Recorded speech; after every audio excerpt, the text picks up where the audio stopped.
everyone, I'm Barbara Beck, and I want to thank you for tuning in to Welcome Home.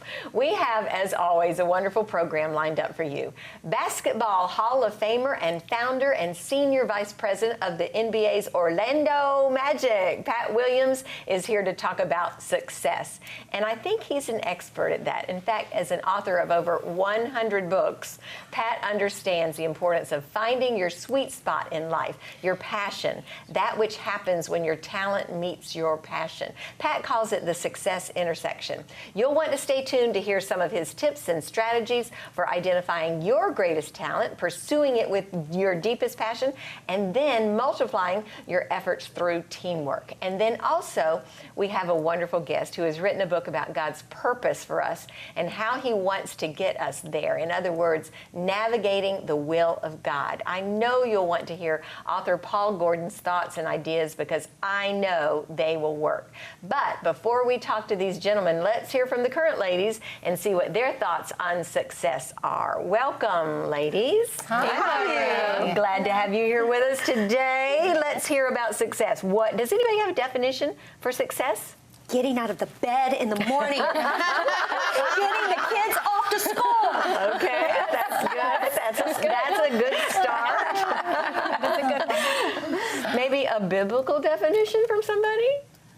I think, when I think of success, I think of, as Christian women, I think the world probably says success is different than what as Christian women and men and women we would say it is. But when I was thinking about this topic, I thought legacy.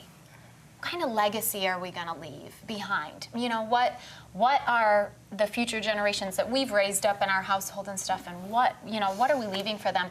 And I thought about Proverbs 14:1 that says, "The wise woman builds her house, but the fool tears hers down with her own hands." Yeah. And how important it is. What are we building?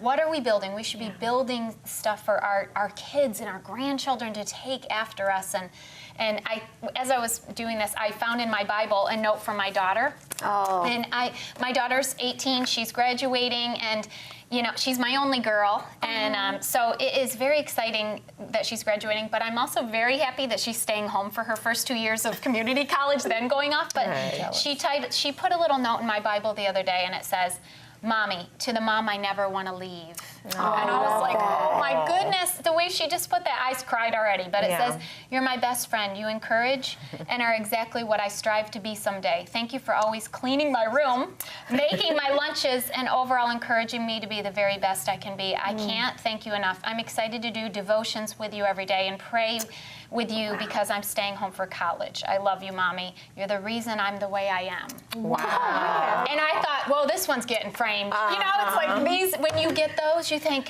okay, I did something right? You just... That's success, right? My girl right wants there. to do devotions with me in the morning. That's that for me. Right. I think there's so many things that I don't want to give my kids that I struggled with, strongholds that I dealt with, things that we really need to tear down and not pass on. But the stuff that we need to pass on, it's that to me. It's people. It's people to me. So Oh, I love that. Anybody else? Success? What does it mean? It just depends on the measure. I mean, obviously what you're talking about, most of us have businesses, and obviously that's a level of success in the world. But truly, what does God say? And so moments like that, Proverbs 22:6, to train up a child in the way that he or she may go, and when they are older, they will not depart from it. And so that's a level of success. Having your children say to you, the other day, my 5-year-old, because she's the only one in my household that doesn't know Jesus. She actually, my dad's real name is Jesus. And so one day I said, "Do you want to know Jesus in your heart?" And she started boo-hoo crying.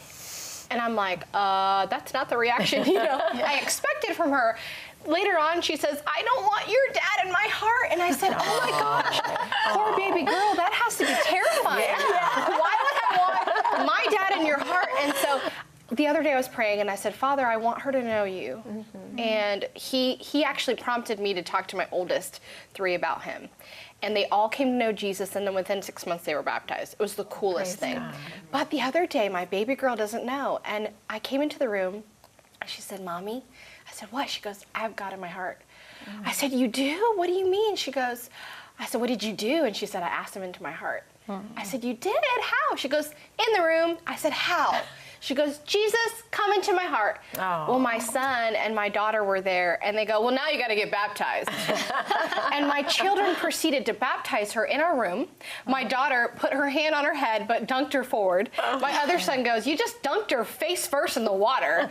You know, and that was the moment where I said, I'm done. Yeah. I don't care what my paycheck says. I don't care what car I drive. All of my children know Jesus. Yes. And that is a measure of success that I'm going to live by. But I think that's powerful because I wrote it down because it's so that the world's view of what success is and what God's view of success is. And I think if we're sitting here today, the world's view is how we look, what car we drive, how successful we are, what the house we live. We so are judged by the outer things.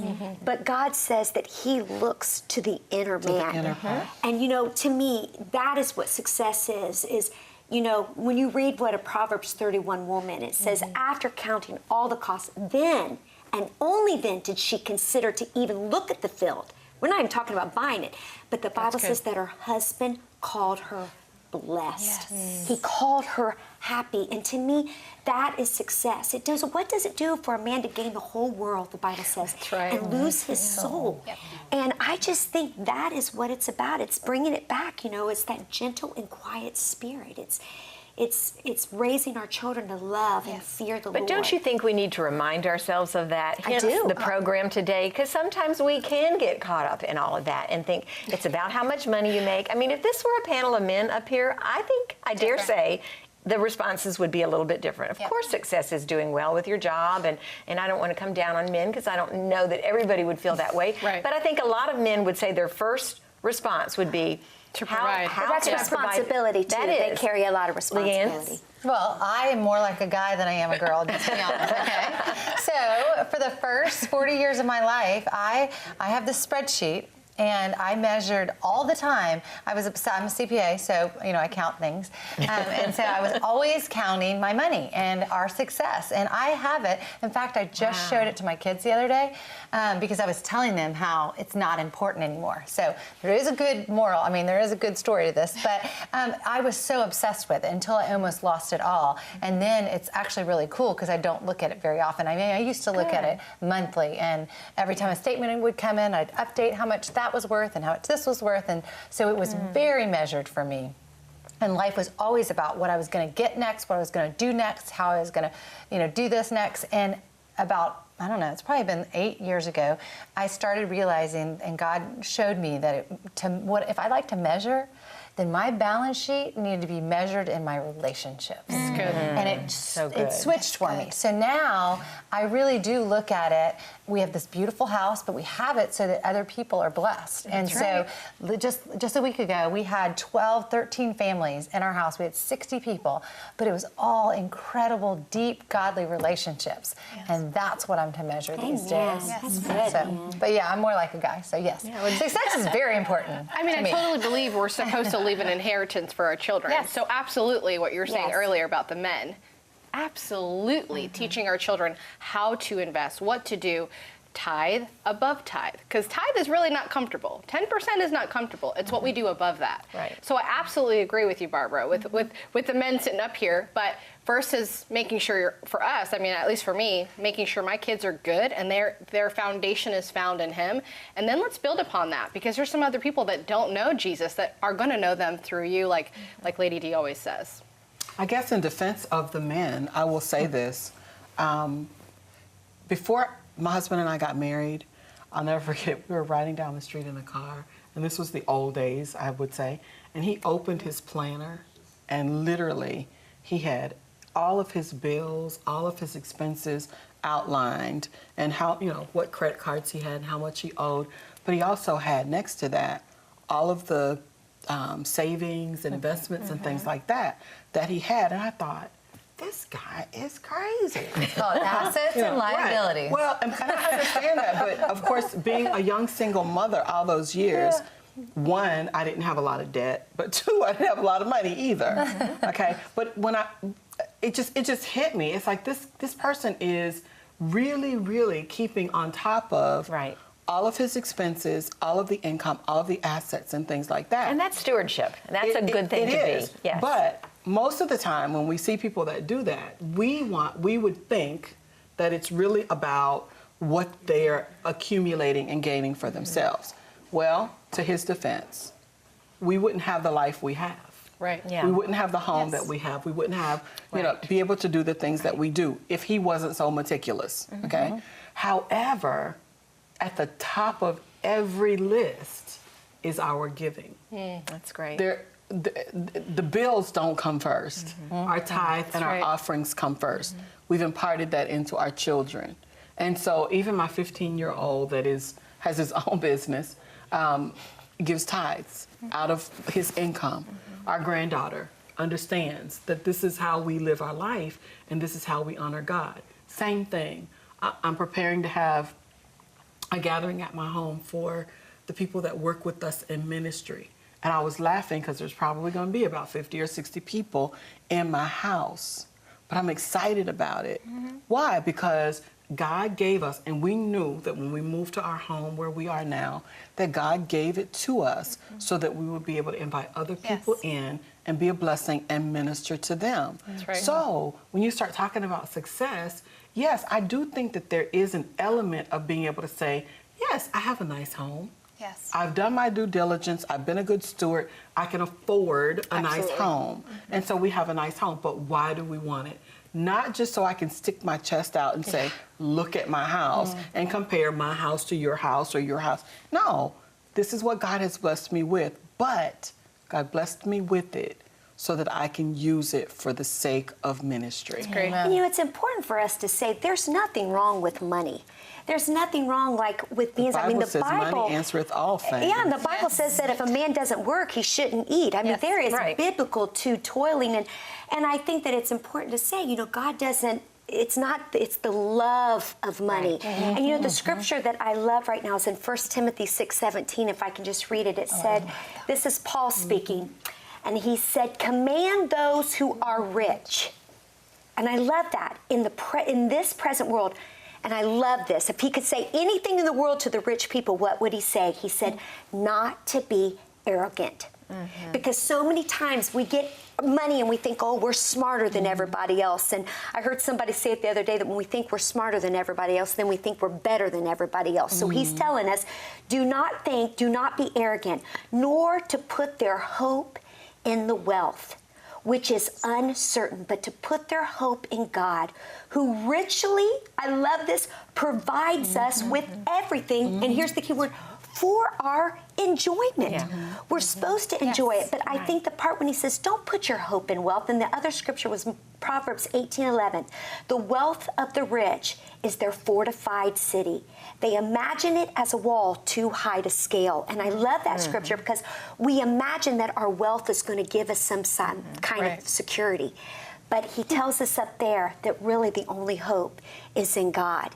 And I think so. Success is not a negative. It's what we do with it. And it's where we get our self-esteem and how we treat people, how we give people, the importance we put on what that money is there for. Is it there to build me up or there to build God's kingdom? And I think it's all how we view it. You have to avoid all extremes because we're blessed to be a blessing. Yeah. You can't really serve people from an empty plate. Right. When you're hungry, you can't go out and feed people. So you've gotta be okay, but not get into that poverty.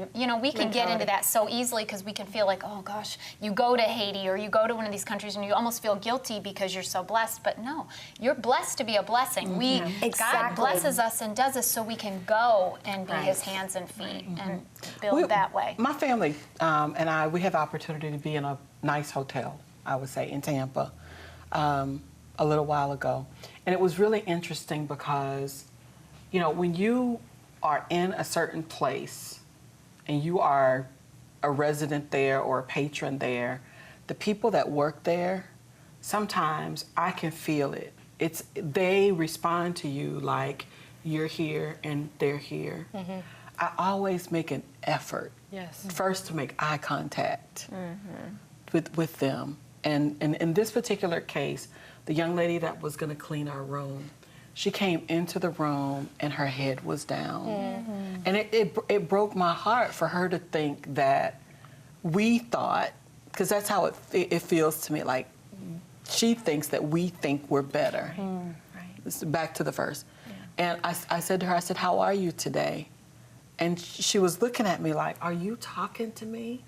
And just for me, just to be able to acknowledge that I am no better than anybody else and be able to share the love of Jesus that is in my heart with that person to help lift them up. And I started engaging her in conversation. And after a few moments, it was like I could see her demeanor begin to change. So when you're talking about success, for me, it's how are we sharing Jesus? How are we sharing him? Yes, it's nice to have nice things, but not for the purpose of making other people feel less than. Oh, God. And are we fulfilling our purpose in life, our calling? That's success. Once we figure out what our abilities are and we can intersect our abilities with the passions and the gifts that God has given us, and then we do that, that's knowing the will of God and doing the will of God. That, to me, is success. If I were to ask each one of you, at this point, because you're all pretty seasoned Christians, you've been around a while and you've known the Lord for a while, are you successful? I'm going to ask you, I'm going to go down the line, I'm going to ask everybody, are you successful? And I don't want you to be embarrassed. I want you to just say yes or no, and why. Are you successful, Mo? I think I'm successful in some areas, and I have a lot of growing to do in others. So, Okay. and I think we'll be like that till we get Okay. to glory. Carolyn, are you a success? I would say the same thing. I think it's that trap of comparison. I think if you look at everybody, there's always somebody more successful than you. And so for me, it's just being full of peace and joy. So I think successful people are in denial. There's always more. Right, Yeah. right. I do. Deborah, successful? I agree with Mo. I think in some areas, yes, and in others, there's still work to do to be able to say, yes, I'm successful. Leanne? Yes. And I'll say, I just did Strength Finders, and I'm not going to say there's other strengths that I need to work on, because I felt like God was showing us to be just good in your strengths, and that's it. Right. Don't worry about all those things that we're not good at. Let other people that is strong in them do them. So, Giselle, success? You know, one of my prayers is, I pray that at the end of my life, that I would die in the process of serving other people. That I never want to get to a point where I arrive and just show up and say, this is it. This is my mountain. Peace out, God. Thanks for everything.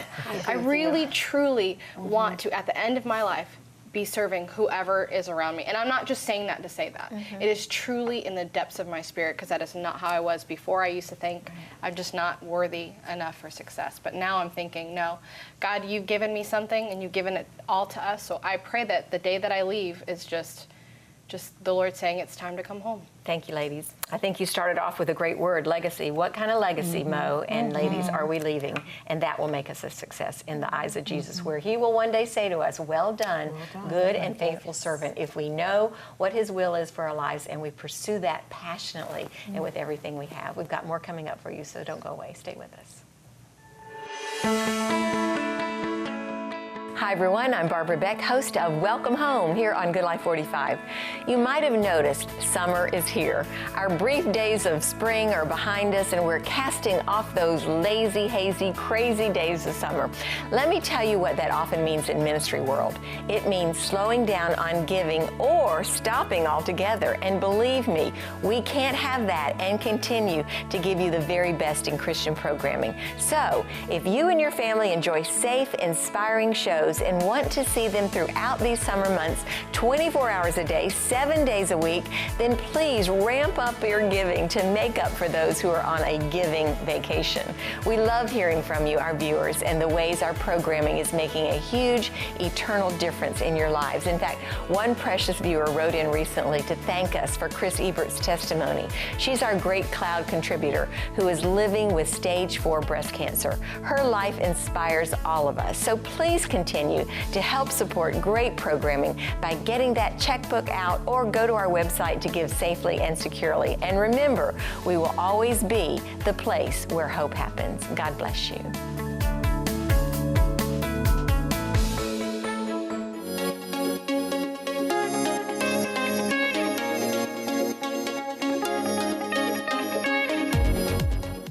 So glad that you joined us today, viewers. One of my favorite people on the whole planet is here with us today, and you are going to be so excited to hear a little bit about his journey. He's been here before, and he's back again. Pat Williams, who is a co-founder for the Orlando Magic and also vice president. And Pat, we are just so honored to have you here with us today. Great to see you, Barb. Always you. a treat to be invited, and I'm sure we'll have a good chat as always. Absolutely. That couch, by the way, has your name on it. Anytime you want to come, you know you can come. Well, the only time it seems like you want to come is when you've written another book, but then that's like 104 times. Number 104? 104 it is, Barb. It's called the Success Intersection. I'm often asked, do you have a secret of success, or is there a thought about success? And I'd say yes, there is. In my opinion, when you figure out what your best talent is and where that intersects with your best passion, your greatest passion, that, I believe, is your sweet spot in life. Yes. And that's where you want to get educated. Right. That's where you want to live. That's where you want to work. That's where you want to get paid every 2 weeks. Sure. Right there in that sweet spot. So that's the meat of this book. And I hope young people particularly will get a hold of it and think, you know, this is going to make me think about what is my best talent. Well, and the book is replete with examples of people who have not really understood that intersection, where their talents don't meet their passion. And sometimes, you know this, Pat, that we get stuck on that little hamster wheel, that we're going round and round and round, and we're not doing the job that we love to do, but it's bringing in the bread so what do we do when we find ourselves in that kind of position? Well, it's a tough position, Barb. And I hear from a lot of those people around the country, and they say, or they send me a resume, and they say to me, I love basketball, always have, and I want to work for the Orlando Magic. And I'll talk to them, and I will say, well, sir, how old are you? And, well, I'm 48. And I said, and what are you doing now? He said, well, I'm a lawyer. And I say, could you give me a rough idea of the money you're making? I said, is it 200 plus? And he'll say, yeah, it is. I said, so you would be willing to come to Orlando, try and apply for a job in the group sales department for about $25,000 to begin with. Oh, no, I could never do that. No, I said, well, sir, those are the facts. Yeah. So let's talk for a minute about the facts. I said, why don't you just keep doing what you're doing? How many children do you have? He said, well, we got 3. I said, well, you got big education bills, but why don't you coach a youth basketball team on the weekends? Great advice. Or why don't you work and put together an AAU team in the summertime and help coach it and get your basketball kicks that way? I said, I think that would probably be a little more practical than resigning at age 48 and scrambling around trying to get into the NBA at introductory dollars. Exactly. I said, it makes no sense. Right. Good. Well, I do mentorship. too. Thanks for explaining all that. Yeah. And so a lot of times people just have misdirected views. But that's why it's important, Barb, for young people in school, young as possible, to really figure out what they're good at. Yeah. And that's where adults come in, because most times youngsters don't know what they're good at, really. You haven't thought about it. But when a teacher or a coach says, Bobby, you are really, really good at leadership. You know, I see terrific results out here. The way you lead these young men, or Mary, I love the way you write. I love grading your papers. Look forward to it. They're well crafted. Your wording is interesting. You know, you really have a future, I believe, as a writer. Mary probably had never thought of that. Right. But she will now. Yeah, absolutely. That's So- why mentors are so important in our life. I know you have personally given great advice to my number 2 daughter, who kind of thought the same thing about, maybe I want to work for the Orlando Magic. Maybe that's a place for me. You talked her out of it.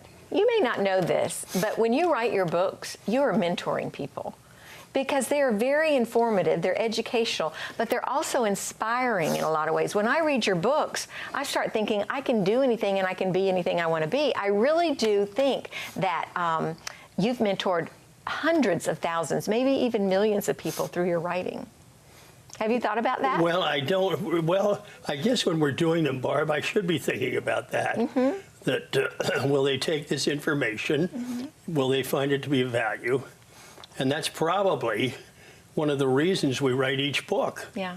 It's got a little different slant, different theme, different ideas behind it, but they're all designed to give people encouragement, Right. hope, Yes. challenge them to live at a higher level, because we're all able to live at a higher level. We Right. really are. Right. And that is very fulfilling. We don't want to sit back. And that, by the way, Barb, leads to another little side point here on this issue of talent. Many people have it. However, the great ones never stop working at it. Whether you're a golfer or a violinist or in any field, Right. the great ones, never stop working at it. Speaking of great ones, God has placed across your path many, many incredible people that you've visited with and interviewed and have influenced your life. Vince Lombardi being one, John Wooden being another. You reference these superstars in your book and some of the lessons that they've taught you along the way. Can you remember or can you recount any of the pearls of wisdom that either one of these gentlemen have given you that have made your life richer as a result of having met them and visited with them? Well, let's talk about Coach Wooden. You have a whole book on Coach Wooden. I do. Yes, which I've loved. What did he teach you? Well, one day we took him to dinner, early dinner, about 5 o'clock, and we're sitting there in the restaurant. Hadn't gotten crowded yet, and I leaned over and I said, "Coach, you've been on this earth a long time."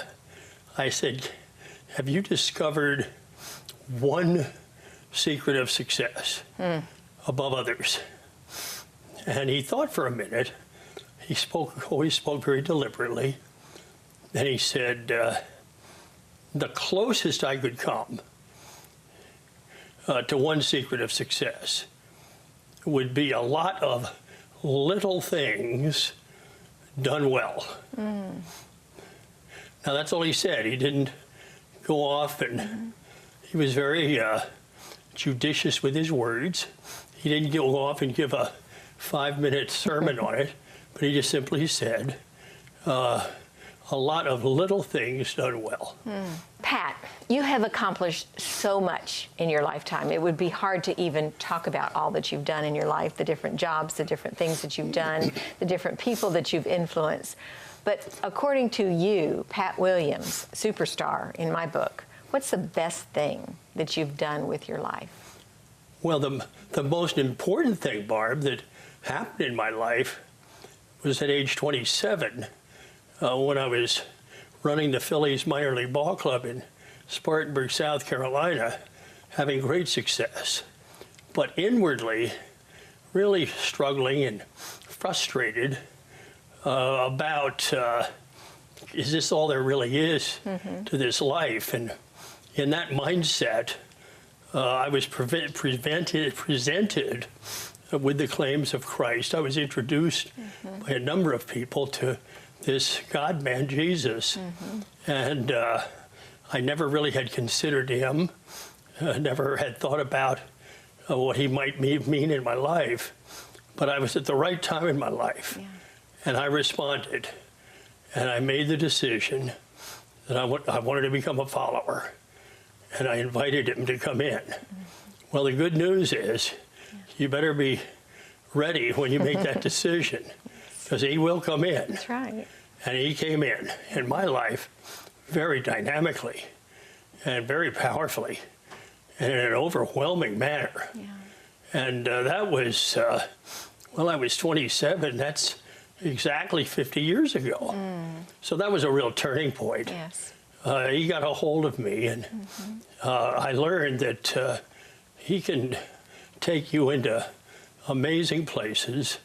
And he's done that. When you think about the steps that I've made and the moves I've made, I didn't know about any of them. You know, from Spartanburg into the basketball, and from Philadelphia to Chicago, Chicago to Atlanta, Atlanta back to Philly years back. I did not know anything about them, and they happened. And so, and then the big one, Philadelphia to Orlando. Yeah, that was huge. 31 years ago. Has it been 31 years? Yeah, that was huge, Barb. Wow. And Jesus knew all about them, That's right. but I didn't. But I could see where he was taking me in my life. This whole issue of writing books, you know, I never viewed myself as a writer. My high school English teacher would be absolutely stunned, rolling over in his grave. Mr. Oviatt, who thought I was a borderline dunce, you know, he would absolutely be shocked. But God, as it turns out, gave me skills that I wasn't even aware of. And above all, the desire and the application to figure it out and go get them done. Is that one of your biggest passions then? Is it the writing? Is it the speaking? Is it managing people? Is it relationships? What is the favorite thing that you do? Well, Barb, I've got probably about 5 major areas in my life. One is my family, Ruth, 19 children, Right. 17 grandkids. You know, that's definitely a passion. Right.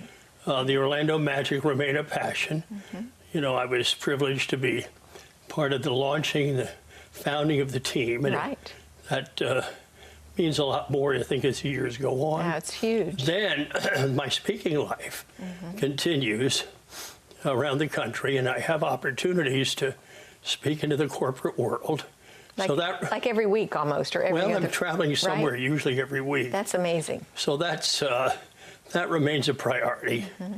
And then the books, and the books and the speaking interlock, I think. Yeah, right. But more importantly, there are more ideas that keep coming, and I'm often saying, Lord, wait a minute, there's going to be, I thought there was a point, you know, where this would all end. Right. But then another idea pops. Yeah. And right now we've got 3 new books in the pipeline You just never quit, do you? that'll be out next year You're amazing. and the year beyond. Right. And new ones keep popping into my mind. Right. And then you've got to find a publisher who's interested. But so the book world never really changes. So that's my life. I mean, that's what I stay close to. I'm not a golfer. I'm not a fisherman. I'm not a stamp collector. This is your joy, writing and speaking. And the other major issue of my life is reading. Yes. I'm a bookaholic. I read constantly in different areas. Nonfiction, too. Yeah, I don't read Right, fiction. Right. You were telling me, is it 1 book a week that you were challenging everybody to read, or 1 book a month? Well, I challenge them. 1 book a week. You can do it. Got to turn the TV set That's off. 52 books a year. Except for channel 45. Well, yeah, you leave that on in the background while you're reading. Yes. Yeah.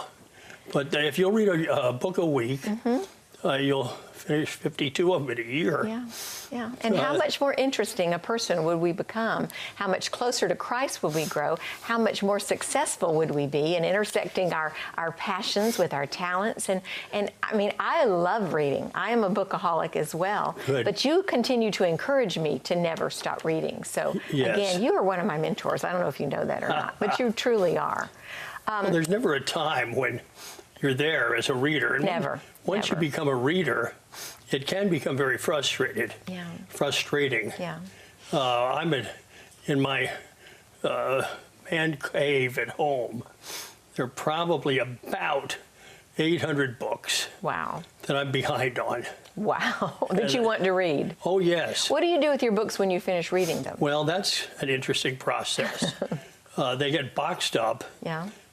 First Baptist Orlando, our church, has agreed to have a Pat Williams library. Wow. They're about sitting in boxes down there now. That's great. Or about 18,000 books Wow. of mine Wow. that have been collected over Yeah. these many, many years.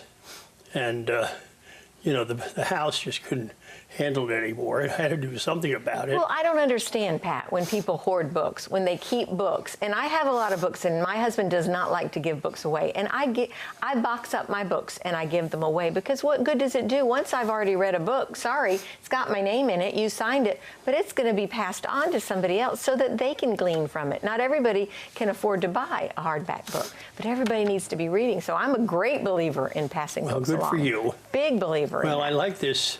I'm excited about this Library, me idea. too. That is great. Along with it would go, Were they all your books, or are they books they're that? all books of mine. Okay, they're your books. By category, there's Okay. a huge segment of baseball history. Yeah. Huge segment of football history. Huge segment of leadership. Another big section on success. We've got massive numbers of books under the heading of Christian inspiration, Civil War period, presidential biographies, Wow. areas that I read in Yeah. are of interest to me. Yeah. A Revolutionary War period, So World you're War a historian. You love all history. I'm a history Yeah, guy. Right. and a sports, I know you're a Foot- sports guy. football, basketball, and baseball Yes. primarily. You're amazing, Pat. And so I keep at it. And reading for your life, Barbara, really is important. Keeps that your brain sharp. Absolutely. Absolutely. You know, they say to keep active and do crossword puzzles and Yeah.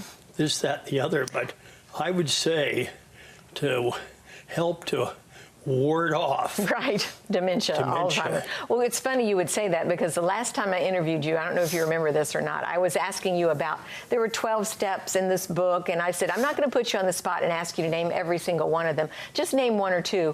I don't know if you remember, but you went through every single one of them. No notes. You didn't know ahead of time I was going to ask you that question. You have a mind still like a steel trap.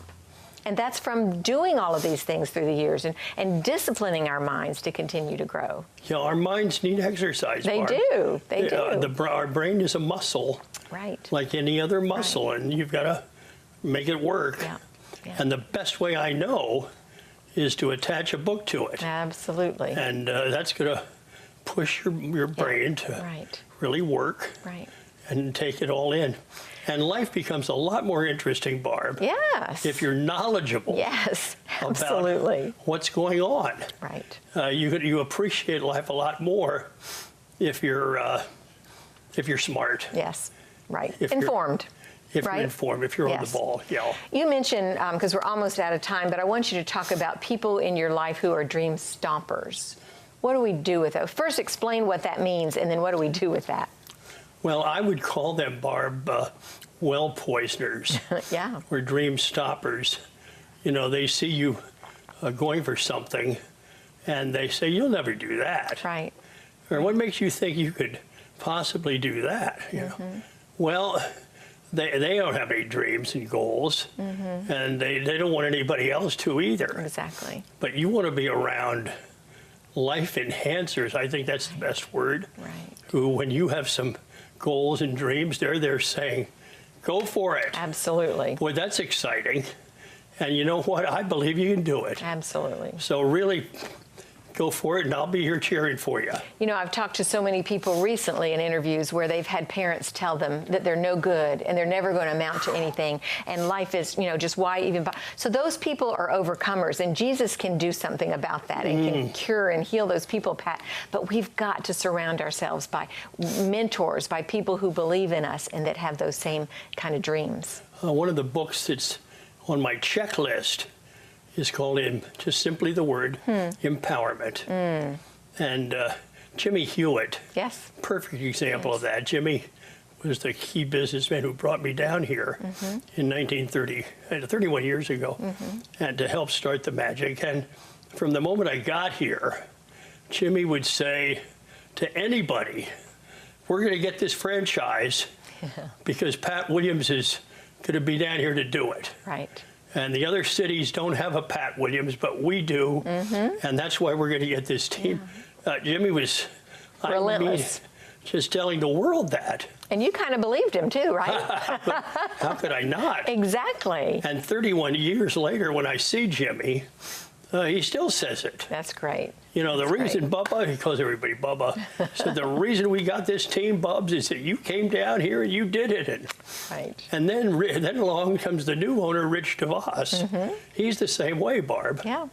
And you'll run into Rich. He's now, 91 years old and in a wheelchair. But he'll forever say, now here's Pat Williams, who came to see me one day up in Michigan and asked if I'd put the money up to buy a baseball team for him. And I agreed to do that. Didn't get it, but that led to basketball. And that's why we're all here in Orlando. Praise God for that. And Pat Williams is the reason. And that's how Rich talks to you. Yeah, yeah. So I'm simply saying those men certainly knew how to empower me. And speak life into us. And speaking of life, you are doing great. I know you're in remission with multiple myeloma. That's right. But you're doing great, right? I am. Dr. Praise Reynolds God. is pleased with me, Barb. Good, good. Well, you keep at it, okay? We're totally out of time here. I could talk to you for 4 hours and not feel like we'd even scratched the surface. Viewers, there are so many wonderful stories in the Success Intersection by Pat Williams. What happens when your talent meets your passion? You want to live a life of significance, of success, and there's some great tools. So go to that website that's up on your screen for you right now to get more information about the book. And Pat Williams, you know how much I love you. What a superstar you are. Thank you so much for being here with us today. God bless you. Happy to be here. Thanks a million. Thank you. Stay with us, viewers, and we'll be right back with more. I have discovered something in these years that is so fantastic. I'm not sure people are going to believe us. It is so wonderful. It is so good. And that is this. I have found that if I'm in the center of God's will, doing exactly what He wants, I will never be a victim. And nobody can ruin my life. No event can ruin my life. It's absolutely impossible. And a person can get themselves in that situation if they want to get to it.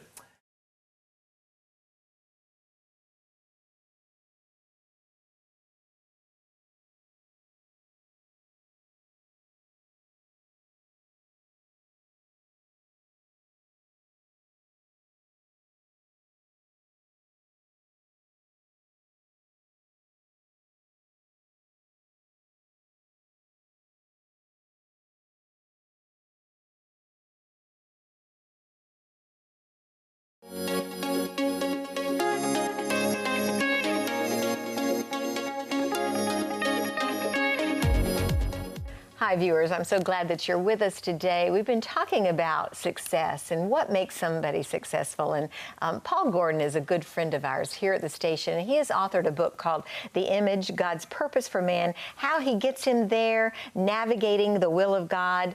We're going to be talking about some serious ways that we can be successful and live victorious lives in spite of circumstances. So, Paul, first of all, welcome back. Thank you. Good to be here with you. Thank you. Remind our viewers of what your career was and even what you're doing now. Well, I've been in ministry for 55 years now. Thank you. Starting when I was 16 years old, and really I was in ministry then. I retired as a pastor 5 years ago from First Baptist of Apopka. And since then, I've been a volunteer at First Baptist Winter Garden. But currently, I'm still the interim pastor at Beulah Baptist in Winter Garden at the same time. That's amazing. So you got a lot of jobs. You have more jobs now than you used to have when you were working for money, right? That's exactly right. Exactly. People like to hire you when they don't have to pay you, right, Paul? It makes it very profitable for them. So. Absolutely. So tell us a little bit about what you think, because you've had some pretty cool experiences. You've been a very obedient Christian for the most part through your life. You've not, I mean, everybody has struggles, but you've not really had a lot of horrible things happen to you in your life, have you? No, I came from a good Christian family, and my dad was a pastor, and so I didn't just follow in his footsteps. God definitely called me into the ministry. But I have discovered something in these years that is so fantastic. I'm not sure people are going to believe us. It is so wonderful. It is so good. And that is this. I have found that if I'm in the center of God's will, doing exactly what He wants, I will never be a victim. And nobody can ruin my life. No event can ruin my life. It's absolutely impossible. And a person can get themselves in that situation if they want to get to it. And so that's part of what this book is about. And who would not want to be in that position? How do we get there, though, Paul? Well, things pull us away from God's will, you know. We say the world, the flesh, and the devil, you know. Yeah. People pull us away, and our own sinful desires pull us away. But if a person will stay in God's will, they will do it. God wants to make us in the image of Christ. We know that. Yes. And how He does that is He writes a prescription for our life, and we are to stay in His will and follow day by day what God wants us to do and apply biblical principles to everything that happens. And what gets people away is when something bad happens.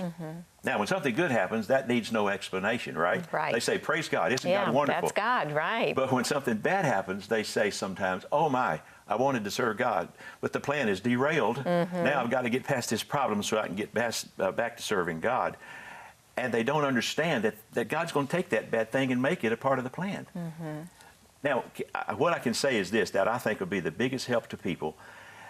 When something bad happens, God will take all those things and make them a part of the plan, but He will do one of three things when bad things happen that are very helpful to us. And the first one is He can make us very content in a bad situation. And I don't mean pretend contentment. I mean He can make us absolutely content with nothing changing with the situation as it is. The Apostle Paul said, he said, I have found that whatever state I'm in, to be content. And he was and he says, I have learned to be content. Yeah. It's not like I was born with contentment or this is just going to happen. It's a practice, Paul. I have to learn how to be content. Oh, that's the first thing. Okay. He'll give you peace in a bad situation. The second thing He might do is He'll make you happy with the bad situation. Okay. The illustration biblically, again, is the Apostle Paul. He had a thorn in the flesh. Yeah. God said, He said 3 times, God, would you remove this from me? And God said, nope, I'm not going to do it. He said, my strength is made perfect in weakness. I said, what does that mean? Well, Paul found this out. Because he had this thorn in the flesh, it took away a lot of his self-confidence, and it caused him to pray more, trusting God more. Yeah. The result of that was God poured more of His power out upon Paul. The result of all that power being poured upon Paul, Paul saw more people saved. He saw more people healed. He saw miracles. He saw the blessing of God actually worldwide, to the point that Paul said, I rather glory in my infirmity. Affliction. Say, Paul, have you lost your mind? Yeah.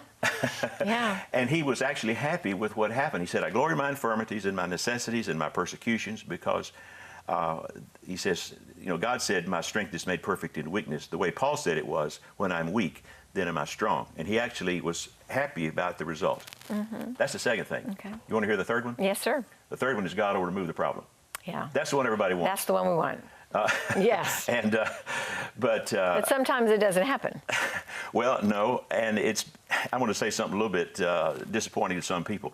It's better if God helps us in the problem than from the problem, because if we have to be helped, if the problem has to be removed for us to be happy, then we're chained and we're a victim to those circumstances. Well, and we're depending on that for our happiness rather than God for our happiness. I get that. Let me ask you this, though, Paul. Does God cause some of these problems? We don't say He causes them. He allows them, and there's a lot of difference there. But everything that happens to the Christian, then God allows it for a purpose. That's not true if you're outside of God's will. All things happen to those who are in God's will for a great purpose, and good things happen to people. God works it for their good, to them who are called according to His purpose. And He works it for their good. And so somebody said, how do you know if something is going to be a part of God's plan? Well, if you're in God's will and it happens, it will be a part of His plan. Yeah. That's the good news. Yeah. Nothing can happen to me outside of God's plan for me. And He doesn't make it happen necessarily, but whatever he allows or Right. causes. Either way. But he could cause some things could cause as it. discipline, right? Yep. for us. Oh, yes, he could. Yes. If we get outside his will. That happened to me too. So, What's your story? well, that happened when I was 16 because I had known that God had called me to the ministry since I was about 13, and I basically said, "No, I don't think so." And now this sounds very negative, but I'm glad that the Lord did it. It was on March the 13th, 1963. That tells you how old I am. This is the fever story, right? Yes, it is. Okay, Yes, I it remember is. reading that in Remember your that? book. Yes, sir. Okay.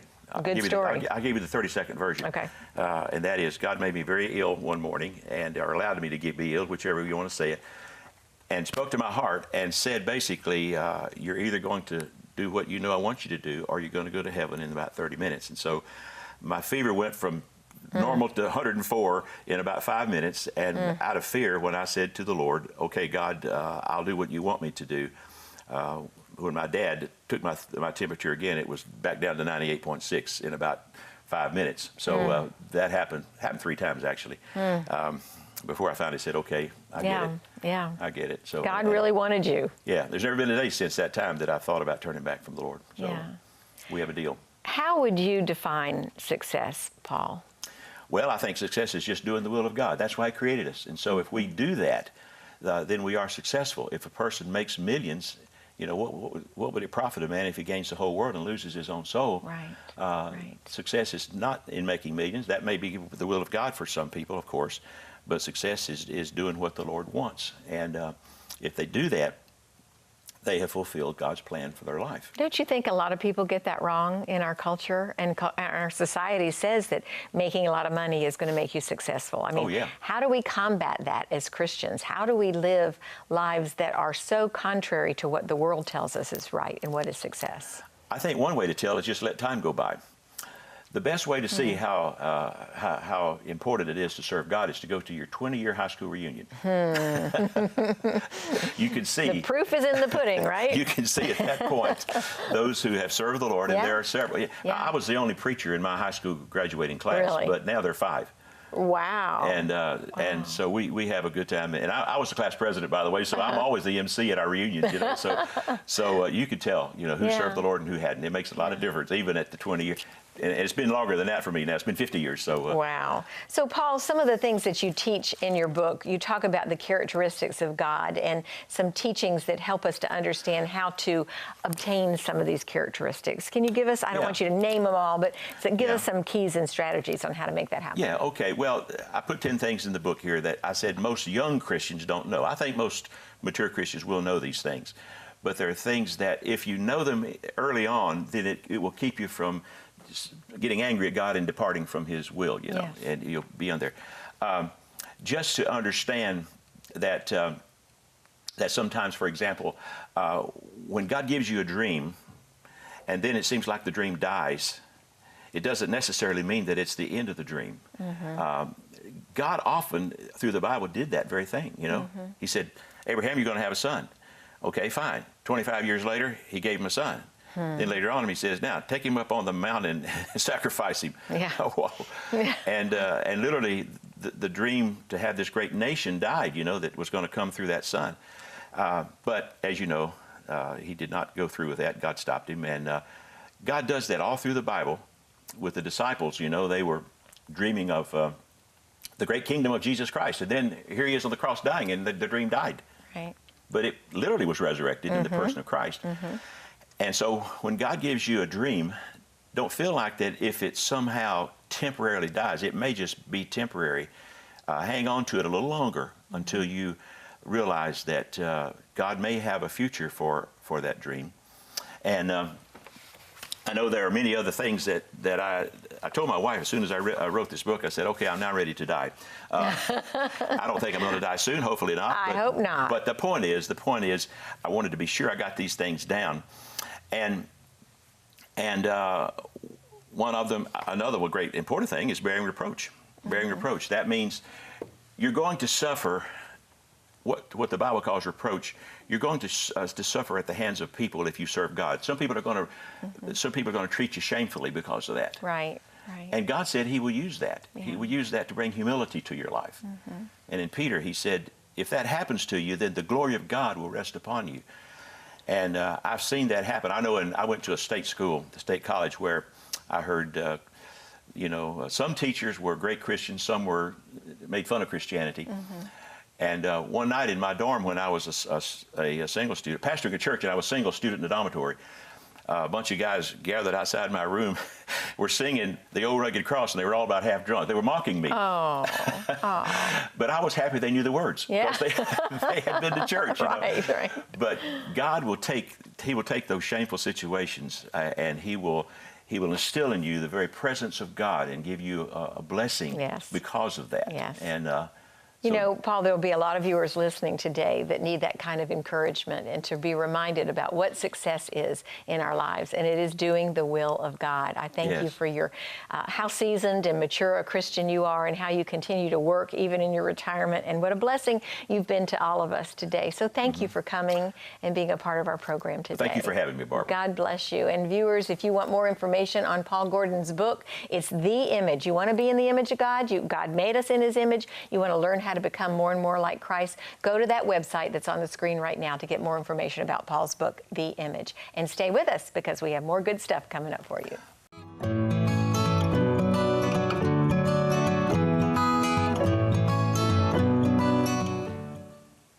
I hope you enjoyed our program today. I love when we challenge ourselves to go that extra mile, to be successful for the kingdom. And don't we all want to succeed at the highest level? I believe that God calls us to be all we can be for Him.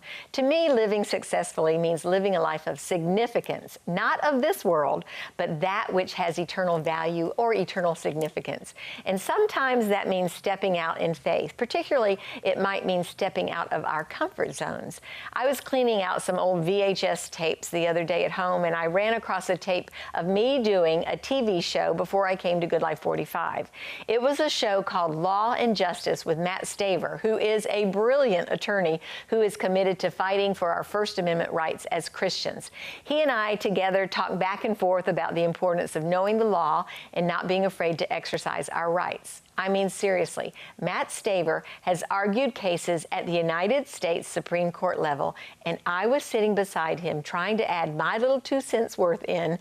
I'm still amazed today that God placed me in that position and equipped me to minister in that capacity. Talk about comfort zone. I was way out of mine. But I studied, I prayed, and I asked God to help me at least appear to know what I was talking about. As I watched the tape, I felt like I was watching a stranger. I couldn't remember saying the things I said, but I will tell you this. I kind of sounded like I knew what I was talking about. That was not me. That was totally God. He increased my knowledge, He gave me confidence, and 100% equipped me to communicate on a subject that I was not an expert at. I just want to challenge each one of us today to trust God to give us what we need to minister effectively and in a winsome way to those who need to hear about Christ. We don't have to have a PhD or a law degree or even a seminary degree to talk about Jesus. We just have to be willing. And that's our note of hope for today. Thanks so much for joining us, and God bless you.